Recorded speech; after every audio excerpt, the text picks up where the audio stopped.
सत्संग, जो उन्होंने कहा सत्संग का एक सत्य के संग। तो सत्य कौन है? जब हम शास्त्रों में देखते हैं सबसे पहला श्लोक जो श्रीमद् भागवत में आता है वो भगवान का स्वरूप बता रहा है। उसमें है सच्चिदानंद रूपाय।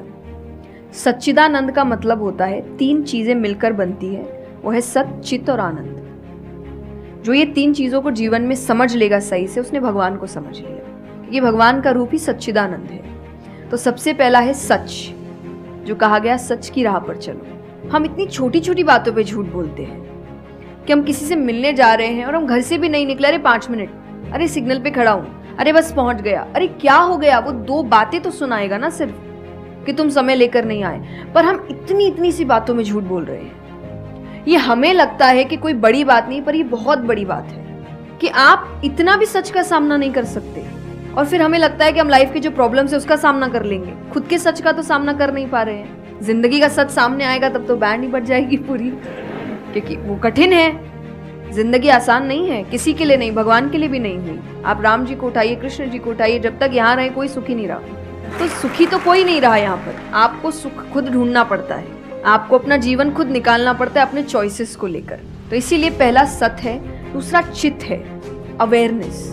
हम अवेयर नहीं है चीजों को लेकर, हम इग्नोर करते हैं। अवेयरनेस और इग्नोरेंस ये ऑपोजिट्स हो गए कि आप कोई भी चीज आपको समझ नहीं आ रही है, नहीं है। मैं अधिकतर नास्तिक लोगों को आप देखिए, उनको अगर पूछे ना भगवान को मानते हैं, तो उनके पास एग्जैक्ट रीजंस नहीं होते कि क्यों नहीं मानते। बस नहीं है, दिखा नहीं, मुझे नहीं दिखा तो नहीं है। तो तुम्हें तो बहुत चीजें नहीं दिख रही। मेरे पापा इस पर मैंने उनसे क्वेश्चन किया था कि बोले तो पापा कैसे जवाब दे। पापा बोले उनको पूछना, उन्होंने अपने परदादा को देखा था, सुना है, दादा से सुना है, पापा से सुना है कि थे, मैंने तो नहीं देखा, तो मैं बोल दूं वो थे ही नहीं। कुछ तो सच्चाई होगी, उसको ढूंढने की कोशिश करो। मैं धर्म के लिए हमेशा कहती हूं कि आपको ढूंढना पड़ेगा। भगवान, मेरे पापा ने मुझे एक बात कही थी, भगवान मानने की चीज है, जानने की नहीं। जानना क्या होता है? पहले इस्तेमाल करें फिर विश्वास करें। पहले देखेंगे है कि नहीं है, फिर बताएंगे। तो वो तो भगवान है, वो कहेंगे देख मैं भी घुमाता हूँ।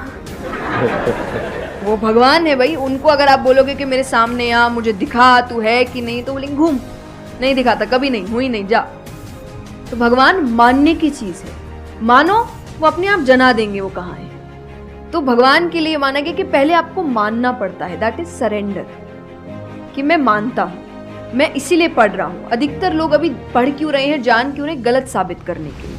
और दुनिया के लिए भी, आप किसी भी चीज को जानने की कोशिश करो तो सिर्फ एक खाली दिमाग से जानने की कोशिश करो, अपने दिमाग से नहीं कि मुझे गलत साबित करना इसीलिए पढ़ता हूं चलो।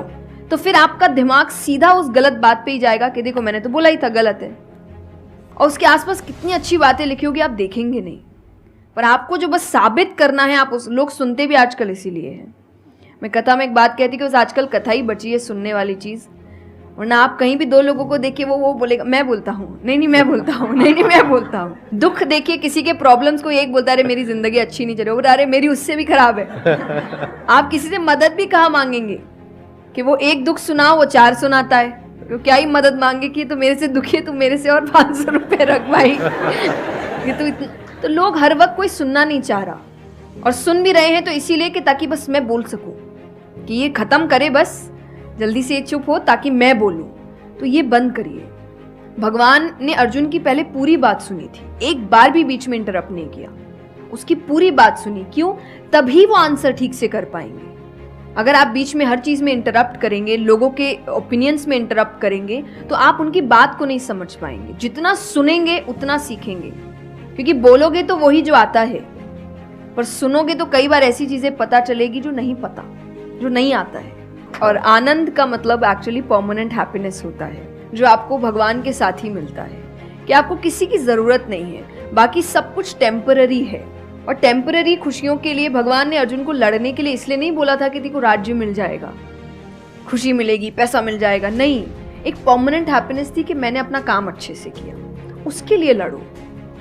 तो जो भी काम कर रहे हो परमानेंट क्या है उसमें वो देखो, और ये आपकी सक्सेस पे भी काम आता है। भगवान जैसे अब हम कहते हैं ना कि दुनिया में कुछ सच नहीं है, संसार सच नहीं, इसका मतलब क्या? छोड़ने के लिए नहीं। क्या आप पहली चीज, जब दुख आ रहा है तो डिप्रेशन में मत जाओ, क्योंकि आप जानते हो ये भी परमानेंट नहीं है, टेम्पररी है, कल फिर ठीक हो जाएगा। खुशी आ रही है तो घमंड मत करो, ये भी निकल जाएगा, ये पोजीशन भी ज्यादा समय तक रहेगी नहीं, तो उसको रखने के लिए काम करते रहो। तो भगवान हर चीज में कहते बैलेंस्ड रहो, और परमानेंट वो है उसके पीछे भागो। तो आप अपने आप ही जो दिखावे की दुनिया है, करते हम सब है और सब कुछ करना चाहिए लाइफ में, सब एंजॉय करिए, पर अगर उसको जानते हुए करोगे कि परमानेंट नहीं है, तो जैसा मैंने कहा वो यहाँ जाएगा नहीं। जैसे एक पक्षी है, आप पेड़ पे उसको बैठा दो और फिर जिस ब्रांच पे वो बैठी उसको काटने लगो, और जब तक ब्रांच नहीं गिरेगा वो नहीं हटेगी, क्योंकि उसको ब्रांच पे भरोसा है ही नहीं। उसको पता ये रहेगा ना, उसको अपने पंखों पे है कि वो जैसे ही गिरेगा मैं उड़ जाऊंगी।